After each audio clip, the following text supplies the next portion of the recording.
side, kind of like the flanks and everything that you can kind of pull off on, if you're on those. the attacking But Cracked side. is a what I would call a shorter map in terms of actual distance you have to travel. I mean, compare this to even just Ascension, for instance. Totally different style, and you're 100% right. Always, when it comes to Warfare, vehicle gameplay is huge. However, I think in Cracked, it's going to be even more important because there's technically less vehicles on this map than some of the other Warfare maps. And so if you're able to control the vehicles on this map, you're going to have a huge advantage, especially if you can shoot down the vehicles that are called in, likely by the commander on the other squad. Yeah, I think the single individual, just the gunplay from some of our, players today are going to be exemplified on this map, right? Goj kind of already making the point that, hey, listen, less vehicles on this map, which means that the importance of the gunplay in general, right? Kind of like synchronizing a push towards an objective or somewhere on the map, just as a squad, just as, bodies on the point is going to be ever so much more important on a map like this. So we'll have to see if they can go ahead and kind of sort that out. Obviously, big shout out to the commanders, right? There's going to be a lot of pressure on them to kind of go ahead and actually make something like that happen. And, listen, I didn't get to talk about it yet, but, got to tip the hat, right? Giving up the commander spot to make sure everybody on the teams can go ahead and understand the comms. That could literally be the difference maker, especially on a map like this. Yeah, no, it's a really good shot. It's been fun to kind of watch our players talk about strategy, talk about what they're going to do, how they're going to do it, who's split up on engineer duty, who's going to be playing more recon duty, get the Luna arrows down. I mean, there's a lot that goes into Warfare, and I think the fun part about these competitions is we hop into the game and we see it get going. I want to remind everybody, the fun part, well, there's going to be a crazy amount of action. It's non-stop chaos when it comes to Warfare. Squirtle squad is going to be your attackers to start. They're going to be in red anytime we're looking at the perspective of our observers. So if you see red, that's going to be Squirtle squad. That's going to be the attack. The defense will always be in green. So keep that in mind as we're going forward, as we get to the very first point. This is where, honestly, Vivid, this is how you set your game up for success. The longer you take on A, the worse it is for you when you get to some capture points that are a bit harder.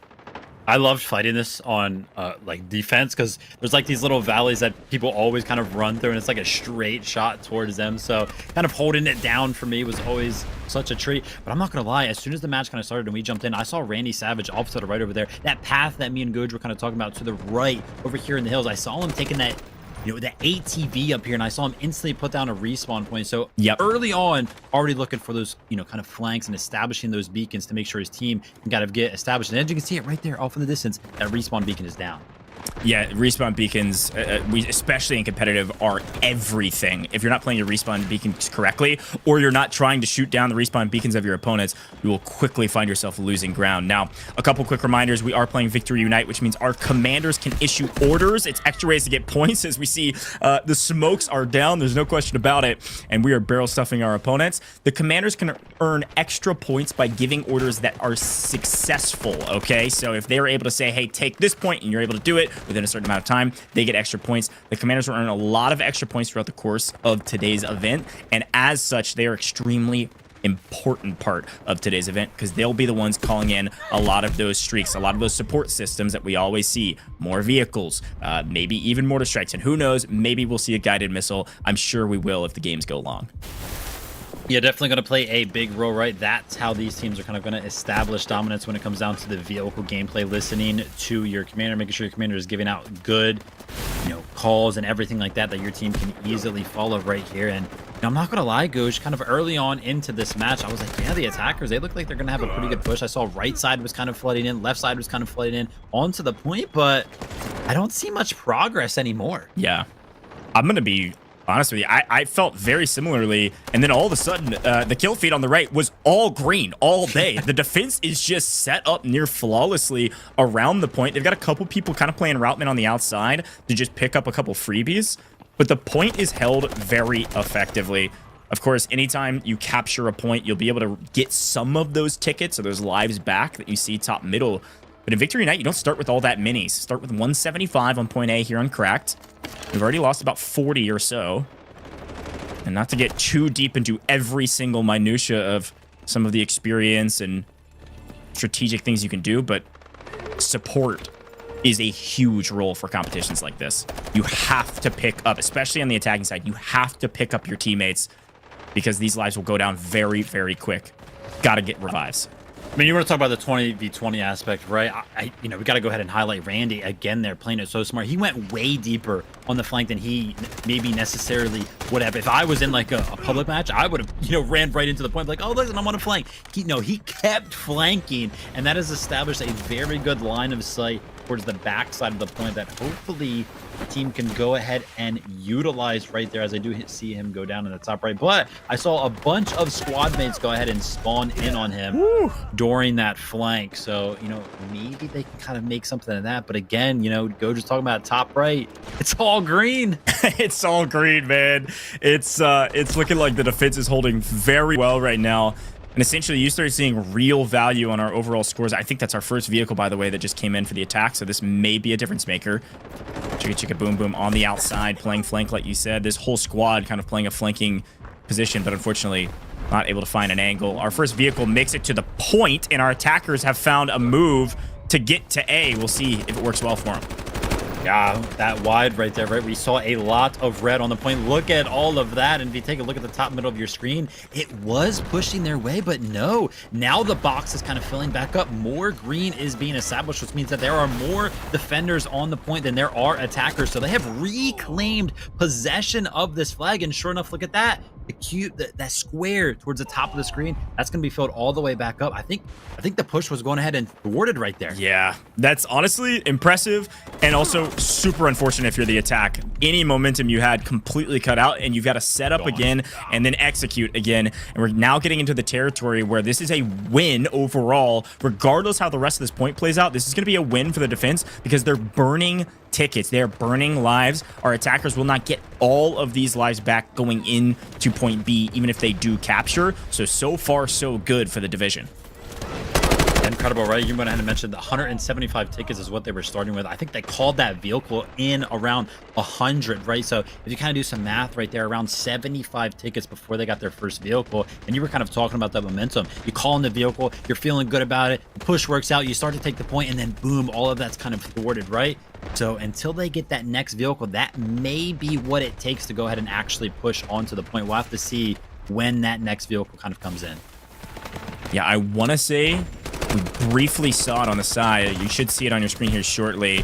Our first tank spawn, I believe, for our attackers. First vehicle, I believe, was a transport vehicle mostly, with an armored gunner on top. But this is going to be a tank coming in for the attackers here in a moment. This should open things up quite dramatically if they're able to find some value with it and not lose it too quickly. Tank would be huge, but you do have to be careful, right? The fact that they are so important means that you don't want to go ahead and get it blown up early on. So the engineers will be, an important role. But look at that, Goj. It's not the tank. They went ahead and pushed through with a different vehicle, and it's already on the point, but it's taking some damage.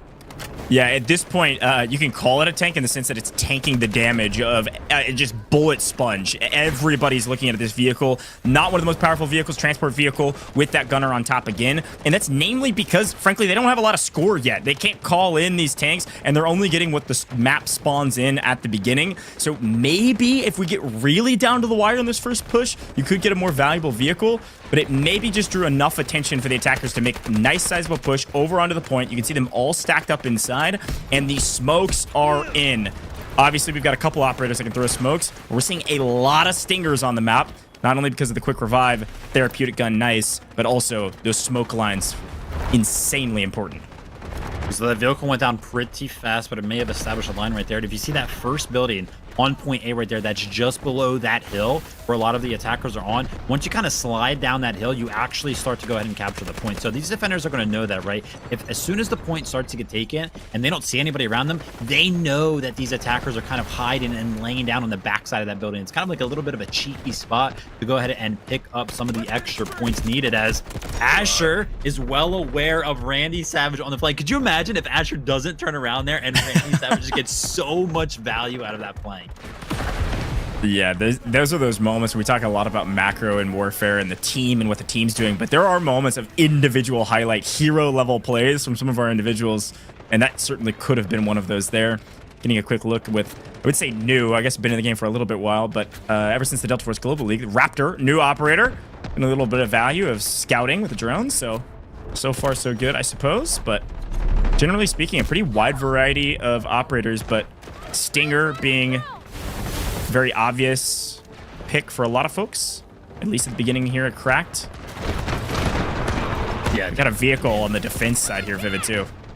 The rescues are just so huge, and yeah, that vehicle could be the thing that goes ahead and win this point, right? As you can see right there, a lot of progress made towards capturing this point right there, so much so that it was actually almost at the halfway point. And as I say that, it looks like it's going to get there, and nope, I jinxed it. Only 37 lives. This is kind of make or break, all right?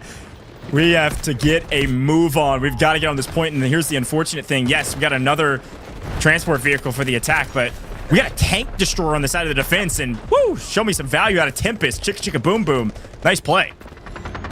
Yeah, awesome to see that Tempest kind of getting some warfare love as well. That thing is wreaking havoc in operations right there. And as I saw it, Randy Savage went ahead and picked up that vehicle that was wreaking havoc for the defensive side. And something that we don't necessarily see as much, I feel like, in warfare, the shield kind of coming out right there. They need to kind of establish some sort of a front line. So maybe that was kind of like their answer to it, but it doesn't look like it's getting much done. Goj, we got 20 tickets left.